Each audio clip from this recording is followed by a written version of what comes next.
ஒரு விளைவை ஏற்படுத்தணும் அப்படின்னா மிக குறைந்த எஃபோர்ட்டோட மிக அதிகமான விளைவை நம்ம ஏற்படுத்தணும். With least effort maximum output. ஆனால் ஒரு முக்கியமான இடத்துல அதை பயன்படுத்துவது கிடையாது. அதுதான் இன்டர் பர்சனல் ரிலேஷன்ஷிப்.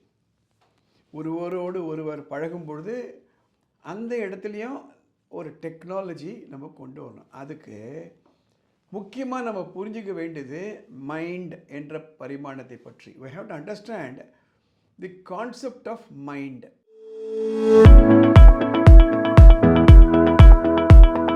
என் அன்பார்ந்தவர்களே, பேரண்டிங் டெக்னாலஜி அதை பற்றி பேசிட்டு வரோம். தொழில்நுட்பம் இப்போ நம்ம எல்லா துறையிலுமே வந்துடுது இல்லையா? அதே போல் தான் அன்றாட வாழ்க்கையில் கூட ஒரு விளைவை ஏற்படுத்தணும் அப்படின்னா மிக குறைந்த எஃபோர்ட்டோட மிக அதிகமான விளைவை நம்ம ஏற்படுத்தணும்.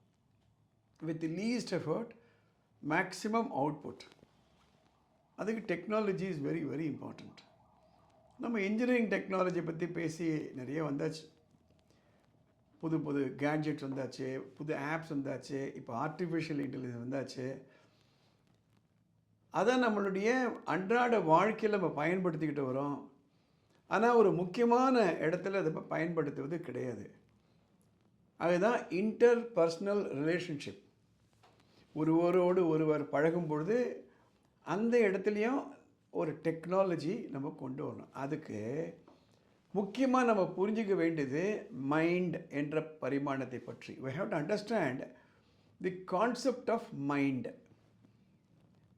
அந்த மைண்டு பற்றிய சில தகவல்களை நம்ம புரிஞ்சிட்டோமானால் ஒருவர்கிட்டேருந்து ஒரு விளைவு நம்மளால் ஈஸியாக கொண்டு வர முடியும். That's what I been wanting to talk to you on these days.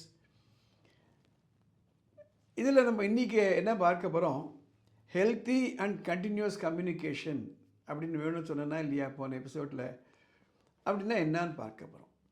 Healthy continuous communication. Communication அப்படின்னு பார்த்திங்களான்னா அது எவ்வளோ பெரிய வரப்பிரசாதம் தெரியுமா?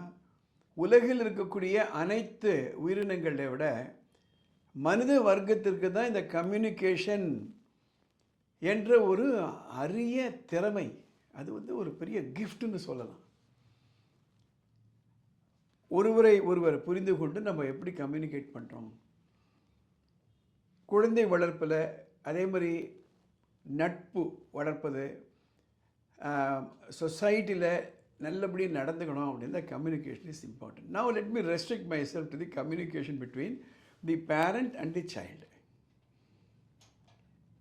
நான் ஒரு ஜடப்பொருள் ஒன்று இருக்குது. ஃபார் எக்ஸாம்பிள் இது ஜடப்பொருள். இந்த ஜடப்பொருளை நான் எதால் கம்யூனிகேட் பண்ண முடியும்னா இந்த பட்டன் மூலமாக தான் கம்யூனிகேட் பண்ண முடியும். ஆனால் மனிதனை பொறுத்தவரையிலே மனம் என்ற ஒன்று இருக்கிறதுனால we have to communicate with the mind. It is not a communication between me and a dead instrument or a lifeless instrument. It is a communication between me and my child. The child has got values, emotions, feelings, likes, dislikes. So இதை ரெண்டு நம்ம யோசனை பண்ணுவோம். Logic and content.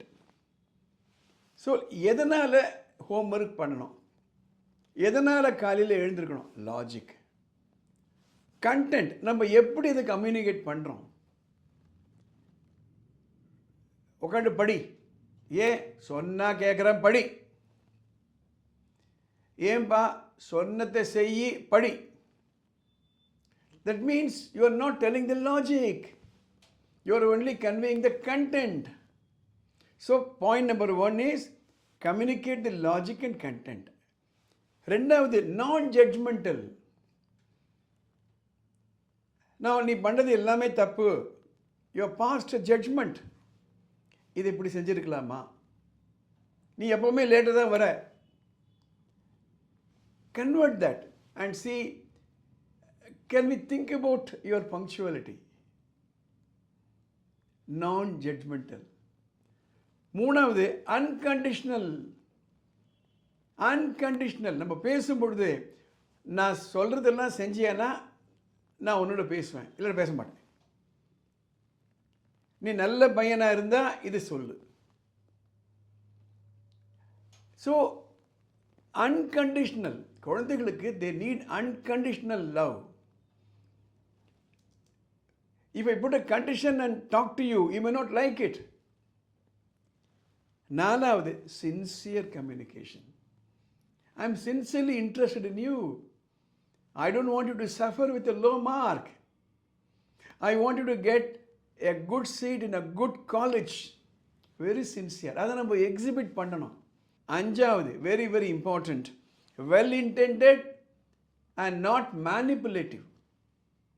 Well intended, intention, ரெண்டு பேருக்கும் நல்ல நல்லுறவு இருக்கணும்.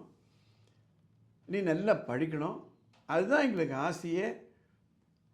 மேனிப்புலேஷன், அதாவது பவர் யூஸ் பண்ணி, அத்தாரிட்டி யூஸ் பண்ணி என்னை எதிர்த்து பேசக்கூடாது, பெரியவங்களை எதிர்த்து பேசக்கூடாது. நான் உன் டீச்சர், அவங்க அப்பா சொன்ன வார்த்தை கேளு. So this type of manipulation, அதாவது அத்தாரிட்டியை வச்சுக்கிட்டோ அல்லது ஃபியரை இன்ஃப்யூஸ் பண்ணியோ, that's not the way to communicate.